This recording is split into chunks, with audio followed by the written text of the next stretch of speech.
the sweet sounds of culture appropriation.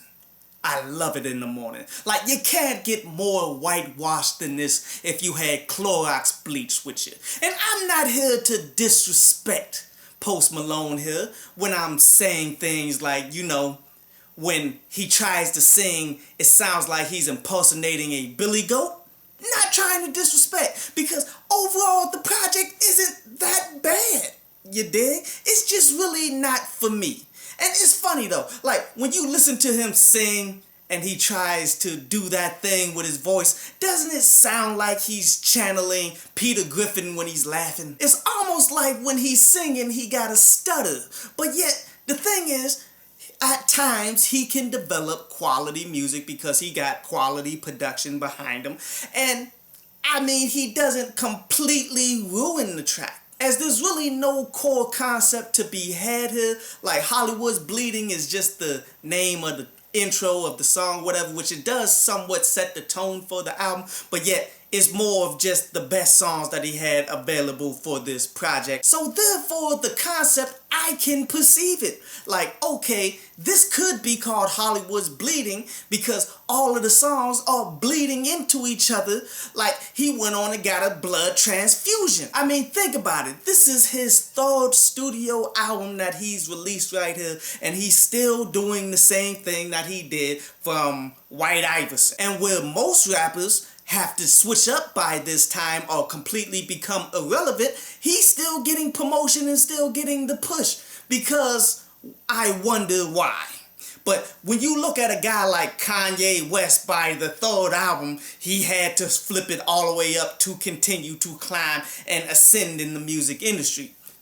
Not so much for Post Malone. I mean, that whole cheesy pop slash rock slash, if you want to call it rap, which I really won't. Like, honestly, Post Malone should be stripped of all of the rap sections of whatever stores that you go through, from Spotify to Apple Music. Like, he should be in the pop section.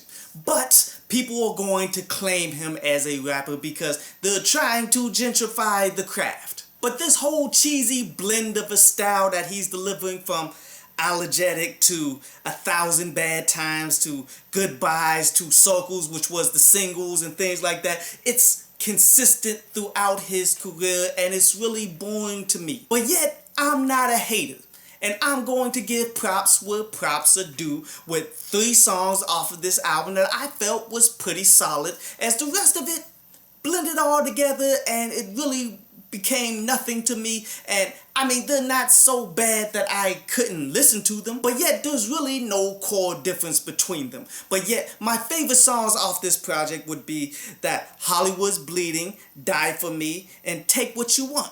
So let's go ahead and break them down. The concept song of the entire project, the Hollywood's Bleeding. So the concept of this particular song is talking about the loneliness or the soullessness of what Hollywood actually is, and I'm hoping he's referring it towards the business, not actually LA, because he did live in LA, and I do believe he moved out of there, as he said that it just had a vibe to it that he just did not like, as everybody is bloodsuckers and trying to come at you, which I've been to LA. I don't feel that. Actually, I enjoy LA. So I'm hoping he's looking it in a direction of, okay, I'm famous and people are always targeting me because I'm famous and it's LA.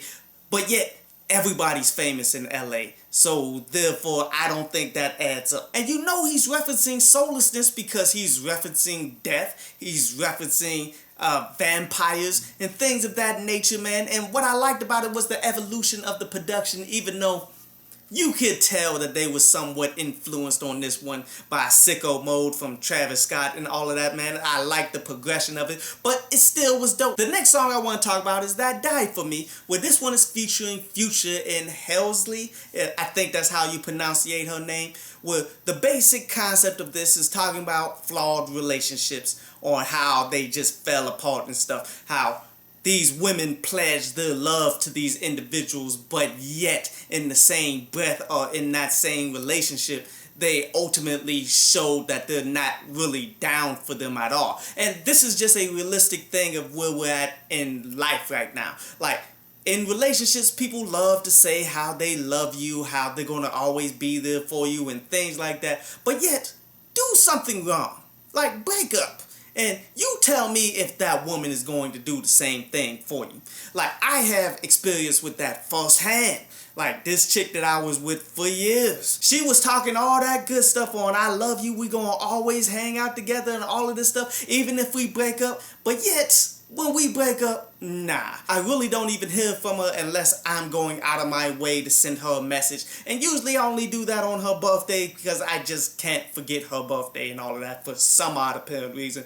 But yet, she clearly still has issues against me to this day. Where in these verses, Post Malone's talking about this chick that he was with who ultimately got him arrested, while Future's talking about this chick that he was having a really good night, but yet she was on some other stuff and she was stuck on her ex, and this was all but the karma that Future had coming to him, and it ruined everything that he had going for him. And Halsey, she actually did her thing on the delivery and all that, even though her story was a bit bland. How she's talking about breaking up with an individual because she pretty much read what was in his DMs and this guy was somewhat cheating, I guess. And the last song was that Take What You Want that had Travis Scott and Ozzy Osbourne on there, which was a unique blend of individuals all thrown together on this project, and it really worked. Where the concept of it was just talking about how women like to bleed you dry, like, and you just want to get rid of these individuals. Just say, you know what,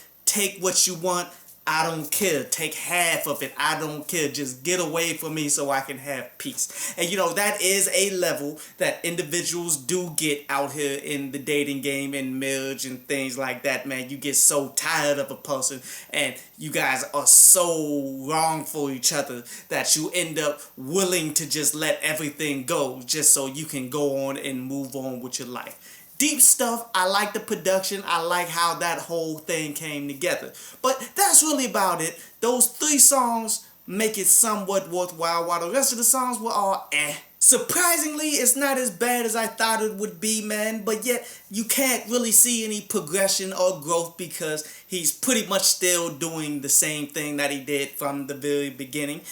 And a lot of the music really just bleeds into each other and nothing is really all that amazing.